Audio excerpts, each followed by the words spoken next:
Welcome to Shri Rajiv Gandhi IAS academy. Friends, வீடியோவில் December 14 மற்றும் 15 தேதிகளுக்கான current affairs எல்லாமே பார்க்க போகிறோம். சரி, வாங்க பார்க்கலாம். ஃப்ரெண்ட்ஸ், இந்த வீடியோட நோட்ஸ் எல்லாமே கீழே பிடிஎஃப் டிஸ்கிரிப்ஷன் கொடுத்துருக்கோம். அதெல்லாமே கிளிக் பண்ணி டவுன்லோட் பண்ணிச்சிங்க. அப்புறம் நம்ம டெலிகிராம் குரூப் லிங்க்மே கீழே டிஸ்கிரிப்ஷன் கொடுத்துருக்கோம். அதுலேயுமே கிளிக் பண்ணி ஜாயின் பண்ணிங்க. ஓகே, சரி வாங்க பார்க்கலாம். ஃபஸ்ட்டு, ஐநா சபையின் சாம்பியன்ஸ் ஆஃப் தி எர்த் 2025 விருது பெற்றவர் யார்? இதற்கான ஆன்சர் சுப்ரியா சாகு. இது ஐநா சபையுடைய மிக உயரிய விருது. இது யாருக்கு வழங்கியிருக்காங்க அப்படின்னா சுப்ரியா சாகு அப்படிங்கிறவங்களுக்கு வழங்கியிருக்காங்க. இவங்க யார் அப்படின்னா தமிழ்நாடு சுற்றுச்சூழல், காலநிலை மாற்றம் மற்றும் வனங்கள் துறையுடைய கூடுதல் தலைமைச் செயலாளராக இருக்கிறாங்க. எதற்காக இவங்களுக்கு இந்த விருதை வழங்கியிருக்காங்க அப்படின்னா இவங்க காலநிலை மாற்றம் தொடர்பான செயல்பாடுகளில் சிறப்பாக செயல்பட்டிருக்காங்க. அதற்காக தான் இதை இவங்களுக்கு வழங்கியிருக்காங்க. இதை வழங்கின அமைப்பு ஐநா சபையுடைய சுற்றுச்சூழல் திட்டம் அப்படிங்கிற அமைப்பு, அதாவது யுஎன்இபி அப்படிங்கிற அமைப்பு, யுனைடெட் நேஷன்ஸ் என்விரான்மெண்ட் ப்ரோக்ராம் அப்படிங்கிற அமைப்பு. அடுத்தது, எந்த மாநிலத்தை சேர்ந்த கோப்ரா நீர்நிலை ராம்சார் தளமாக அறிவிக்கப்பட்டது? இதற்கான ஆன்சர் சத்தீஸ்கர். இப்போ பார்த்தீங்க அப்படின்னா சத்தீஸ்கர் மாநிலத்துடைய முதல் ராம்சார் தளமாக கோப்ரா ரிசர்வாயராக அறிவிச்சிருக்காங்க. சத்தீஸ்கர் மாநிலம் ஒரு இலக்கு வச்சுருக்காங்க. என்ன அப்படின்னா 2030 ஆண்டுக்குள்ளாடி 20 இடங்களை ராம்சார் தளமாக அங்கீகாரம் நம்ம பெற இதுக்கான முயற்சி பண்ணணும் அப்படிங்கிறது தான் அது. இதே மாதிரி ராஜஸ்தானில் இருக்கிற சிலிசர் அப்படிங்கிற ஏரி ராம்சார் தளமாக அறிவிக்கப்பட்டிருக்கு. இப்போது இந்தியாவில் இருக்கிற மொத்த ராம்சார் தளங்கள் 96 இருக்குது. அதுவே தமிழ்நாட்டில் இருக்கிற ராம்சார் தளங்கள் இப்போ 20 இருக்குது. அடுத்தது, மத்திய தலைமை தகவல் ஆணையராக நியமனம் செய்யப்பட்டவர் யார்? இதற்கான ஆன்சர் ராம்குமார் கோயல். இப்போ பார்த்தீங்க அப்படின்னா எப்போவுமே சீஃப் இன்ஃபர்மேஷன் கமிஷனரை சூஸ் பண்ணும்போது அதற்கு ஒரு தேர்வுக்குழு இருப்பாங்க. அதில் யாரெல்லாம் உறுப்பினராக இருப்பாங்க அப்படின்னா பிரதமர், அப்புறம் மூத்த அமைச்சர் ஒருவர், அப்புறம் எதிர்க்கட்சி தலைவர். அதுக்கேற்ற மாதிரி இப்போது பிரதமர் நரேந்திர மோடி, மூத்த அமைச்சர் ஒருவருக்காக அமித்ஷா அவர்கள், அப்புறம் எதிர்க்கட்சி தலைவராக ராகுல் காந்தி, இவங்க 3 பேரும் சேர்ந்து இவரை தேர்வு பண்ணியிருக்காங்க. இவருக்கு பதவி பிரமாணம் செய்து வைத்தது குடியரசுத் தலைவர்.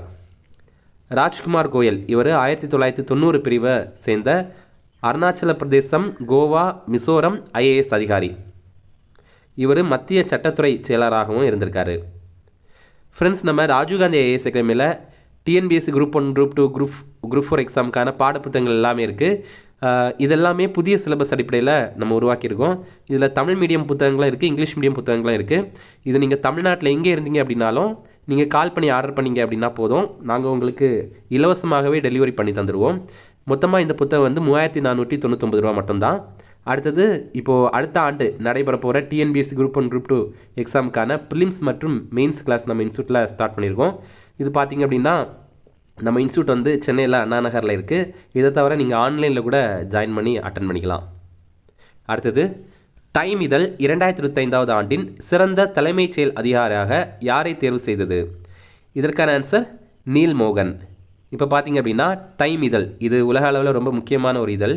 இவங்க வந்து 2025 ஆண்டுக்கான சில விருதுகள் அறிவித்திருக்காங்க. சிஇஓ ஆஃப் த இயர், அதாவது இந்த ஆண்டின் சிறந்த தலைமை செயல் அதிகாரி யார் அப்படின்னா யூடியூபுடைய சிஇஓவான நீல் மோகன் அப்படிங்கிறவரை தேர்வு பண்ணியிருக்காங்க. இவர் இந்திய வம்சாவளியை சேர்ந்தவர்.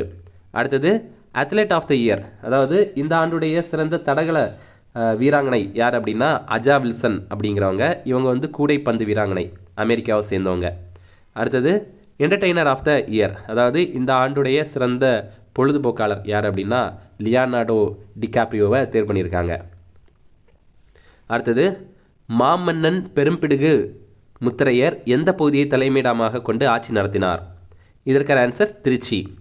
மாமன்னன் பெரும்பிடுகு முத்திரையர், இவருக்கு இன்னொரு பேர் இருக்குது, சூரன் மாறன் அப்படிங்கிறது தான். இவர் திருச்சியை தலைமையிடமாக கொண்டு சுமார் 40 ஆண்டுகள் ஆட்சி புரிந்திருக்காரு. இவர் 7ஆம் நூற்றாண்டை சேர்ந்த மன்னர். இவர் 16க்கும் மேற்பட்ட போர்களில் வெற்றி பெற்றிருக்காரு அப்படின்னு தெரிவிக்கிறாங்க. இப்போ எதனால் இவரை பற்றி நம்ம தெரிஞ்சுக்கிறோம் அப்படின்னா டெல்லியில் இப்போ நடைபெற்ற விழாவில் இவருக்கான நினைவு அஞ்சல் தலையை வந்து வெளியிட்டிருந்தாங்க. அடுத்தது, தற்போது எங்கு கிடைத்த சாணைக்கல்லில் சிந்தி எழுத்துக்கள் கண்டுபிடிக்கப்பட்டன? இதற்கான ஆன்சர் பட்டினமருதூர். இப்போ பார்த்தீங்க அப்படின்னா சாணைக்கல்லில் சிந்து எழுத்துக்கள் கண்டுபிடிச்சிருக்காங்க. தூத்துக்குடி மாவட்டத்தில் பட்டினமருதூர் அப்படிங்கிற பகுதியில் தான் இதை கண்டுபிடிச்சிருக்காங்க. ஏற்கனவே நார்வேவுடைய ஓஸ்லோ நகர்லேயும் இந்த மாதிரி சாணைக்கல்லில் சிந்து எழுத்துக்களை வந்து கண்டுபிடிச்சிருக்காங்க. அப்படி பார்க்கும்போது இந்த பட்டணமருதூர்லேயும் இந்த ஓஸ்லோலேயும் வந்து சாணைக்கல்லில் சிந்து எழுத்துக்கள் வந்து கிடைத்திருக்கு.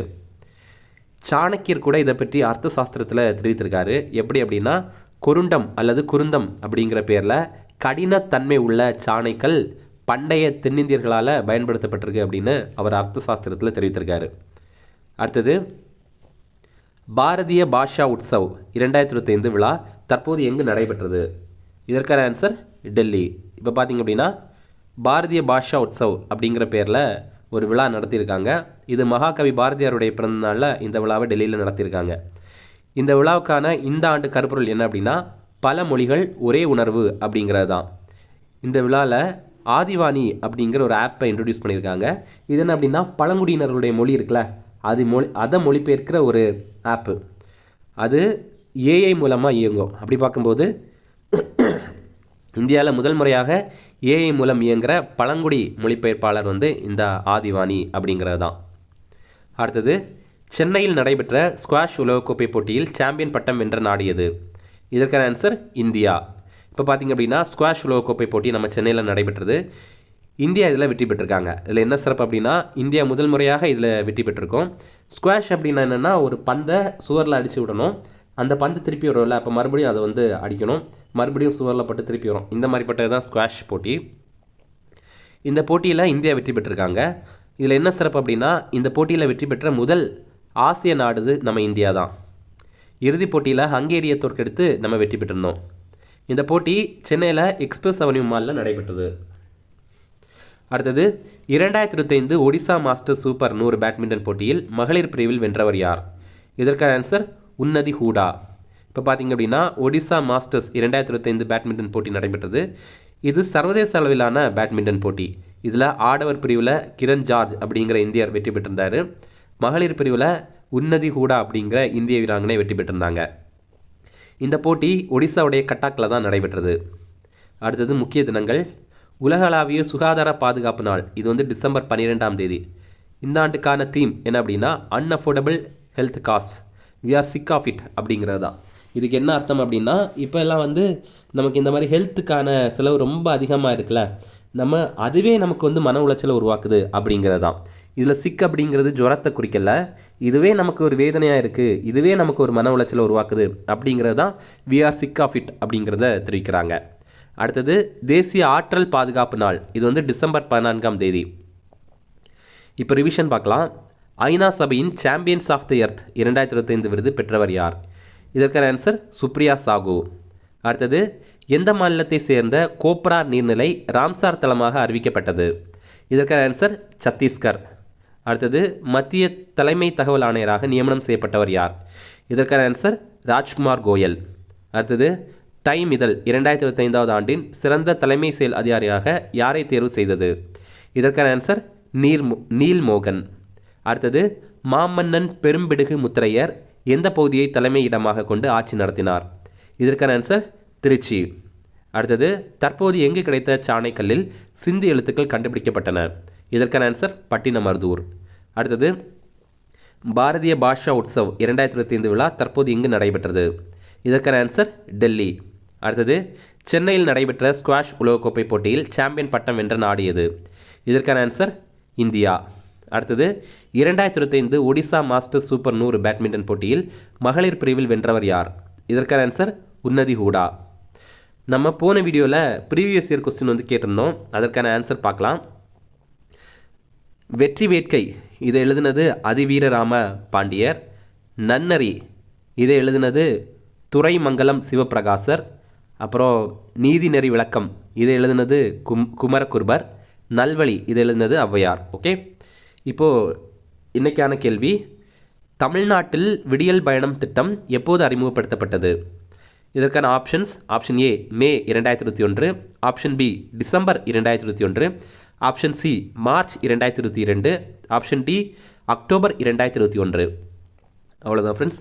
இந்த வீடியோ பிடிச்சினா கண்டிப்பாக லைக் பண்ணுங்கள், நம்மளுடைய சேனலுக்கு சப்ஸ்கிரைப் பண்ணிச்சிங்க, உங்கள் நண்பர்களுமே ஷேர் பண்ணுங்கள், அவங்களுக்கும் கண்டிப்பாக யூஸ்ஃபுல்லாக இருக்கும். Okay, thank you.